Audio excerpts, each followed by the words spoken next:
So, ano niyo mga ate at kuya, itong pahalipay sa Davao, sabi niyo nga po, dekada na ito palang tradisyon. Si PRRD, and even sabi niyo yung, 'di ba, yung kanyang yung dating gobernador ng Davao na Duterte din, every Christmas meron talaga silang gift giving or celebration, 'di ba, sa ang pamilya ng mga Duterte. Ngayon ko lang po kasi ito nabalitaan. And sa pagre-research ko, last year may ganito rin pala, hindi pinalita ng media. And lalo ngayon ang media kasi sip-sip kay Kuting, 'di ba? Sip-sip kay Jaha, sip-sip kay Tamba. So, anti-Duterte pa rin naman ang Philippine media ngayon kahit na si VP Sara ay katandem naman ni Kuting at Vice President ni Kuting. Wala silang masyadong binabalitang mga good deeds at mga magagandang ginagawa ng mga Duterte, lalo na sa Davao. Pero surprisingly, I saw a video na binalita ito kanina ng mainstream. Sabi ko, oh, nako, kailangan na. Ay, Anes, Smugs, kailangan mo sigurong dagdagan yung Anes. Yung mga napapala ng media, nagbabalita na ng ganap ng mga Duterte. Oh, Diyos ko, ang inyong mga perya-peryang kachipan dyan sa palasyo. Diyos ko, nakakaalibadbad, nakakaiyamot, di ba? O itong ganap ng mga Duterte dinadagsa. Sabi nyo nga po, sabi ng mga Mawinians, ito pala ay hindi mga Davaoenyo ang pumupunta, may mga taga ibang ay kahit naman ako taga kapit probinsya mga ate at kuya, dadayo ako doon.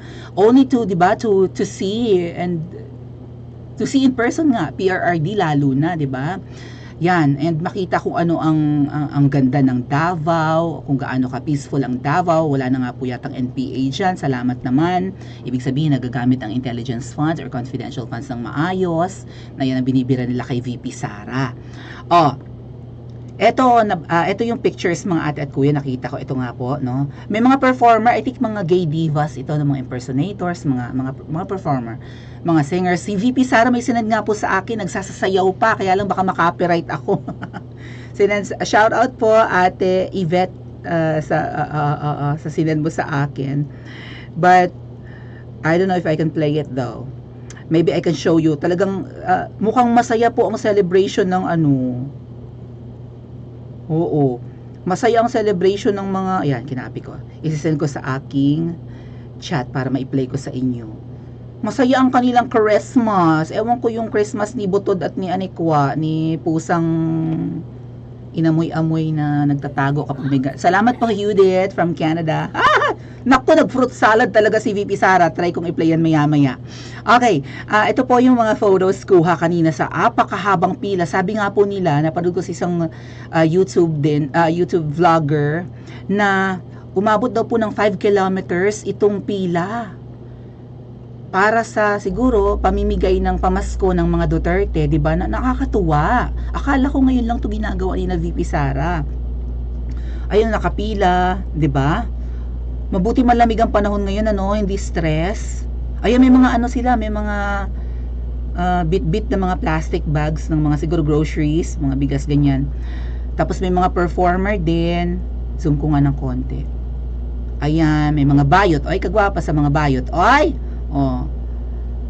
Ayan. Oh, ito lami ang iyang bangs, no? Katong kuan ba?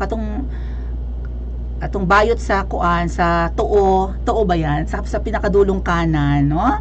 Kalami isang iyang bangs, no? Parang gusto kong gayahin ang iyang bangs. Bagay kaya sa akin. Grabe naman yung bangs na yun, oy. Baba, oy. Ayan, mga bayot with VP Sara. Tingnan nyo si VP Sara. This is what I appreciate about her.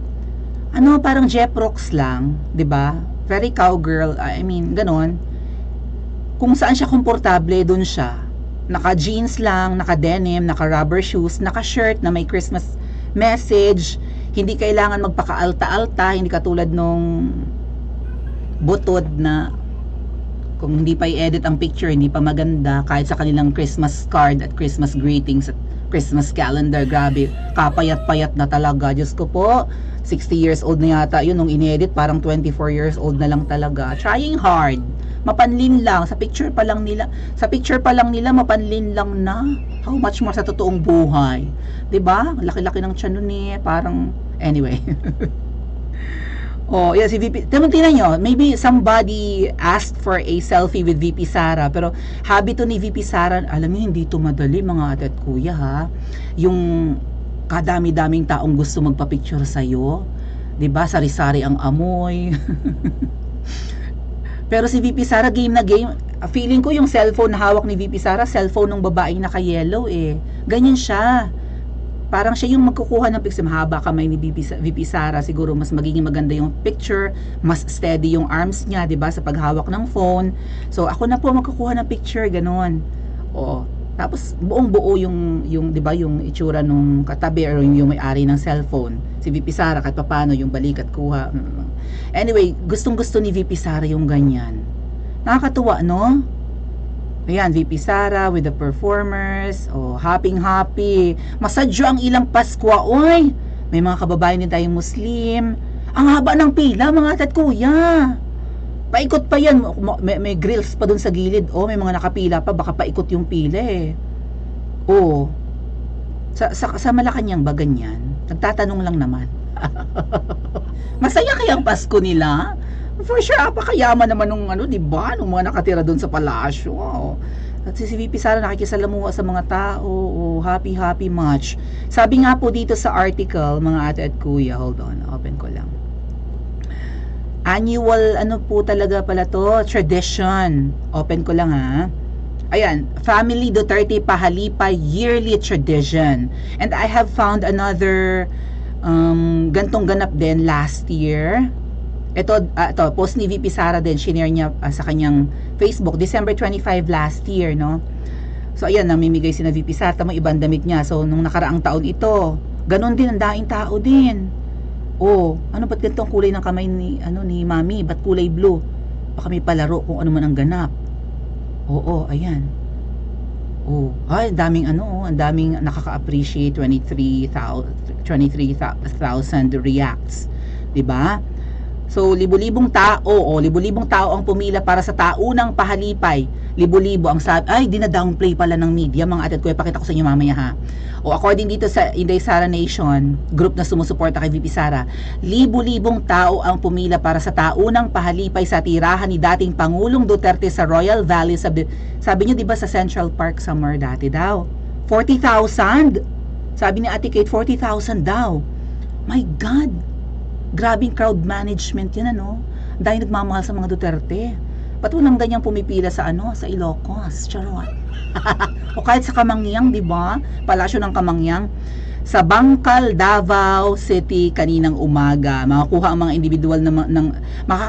mga individual ng mga grocery pack, mga gift check para sa groceries, cash at lunch pack, libre kain pa mga ate kuya, may gift check pa. So, instead na bitbitin mo yung groceries, bigyan ka na lang ng gift check, maybe worth 500 or 1,000. Ikaw na lang ang mamili, halimbawa sa Pure Gold, sa kung saan-saan mga grocery stores. No? Yun ang pambayad mo, yung gift check. Meron pang cash. Bongga. Oh. Pinangunahan ng ating mahal na Vice Presidente Sara Duterte ang mga tanyag na komedyante sa Davao City, mga local performers pala yung mga bayot na sa kanina. O, maraming salamat VP Sara, yada libu-libong tao, sabi nyo nga 40,000 ang pumunta. Dito naman sa balita ng News 5, daan-daan lang daw. Daan-daang Davaoenyo, ayan daan-daang Davaoenyo pumila sa pamasko ng pamilya Duterte. Ano ang pamilya ng anong pamasko ng pamilya Marcos? Nagtatanong lang naman tayo kasi syempre Marcos at Duterte ang 'di ba ang mga leaders ngayon na nakaupo, 'di ba, the highest leaders, Marcos at Duterte. Walang ganitong ganap ang pamilyang Marcos. Balita ko may celebration ng pamilyang Marcos pero wala si Senadora Amy. Totoo ba? PBBM? Hindi kasali si Senadora Amy. Outside the Colombo na naman. Panoorin po natin ang video. Hold on. Open lang natin. Let's play. Daang-daang pamilya ang nakatanggap ng pamasko mula sa pamilya Duterte sa Davao City. Ang pila para sa pamasko umabot pa ng ilang kilometro. Nasa frontline ng balitang yan si Gary De Leon. Dito na sa Central Park, Bangkal sa Davao City, piniling salubungin ng ilang pamilya ang Pasko. Mapabata o matanda, pumila ng maaga para sa tradisyonal na gift-giving activity ng pamilya Duterte sa lungsod tuwing Pasko. Kanina pa pong almost 1 AM pa ng madaling araw po. So far, good kayo kaysa nung last year. lalo pang umaba ang pila pagsapit ng umaga. Umabot ito halos ng 5 kilometro. Ang magkakabarangay na ito, umarkila pa ng dump truck para makapunta sa gift giving. Bukod sa gift box na may lamang mga delata at bigas, may gift certificates at cash din na ibinigay. Nakasanayan na namin na pumila dito tuwing Pasko. Kasi last year nandito rin ako. So parang nasanay na kami na pumila dito para makahingi ng pamasko kay Mayor Baste. So dati kay Mayor Inday Paz. May special lane naman para sa PWD, buntis at mga senior citizen. May pa-concert din para sa lahat ng pumila. Ayon sa Davao City PNP, mahigit 40,000 Davaoenyo ang nakisaya at nakatanggap ng regalo mula sa pamilya Duterte. Dumating din si Vice President Sara Duterte para makisaya at makihalubilo. Game na game din siya nakisayaw. Lower, bro! Lower! Nagbigay din siya ng Christmas message. Sa araw-araw natin, sa abot ng ating makakaya, tulungan natin ang ating mga kababayan na naghihirap, nagugutom, may sakit at nasa bingit ng kamatayan. Sa bukod na mensahe, nagpasalamat si BP Sara sa frontliners na nagtatrabaho sa panahon ng Pasko. Ang inyong walang pag-iimbot na pangako at kahandaang magsakripisyo para sa Diyos, ating bansa, at inyong mga pamilya ay nagsisilbing tanglaw ng pag-asa at katatagan.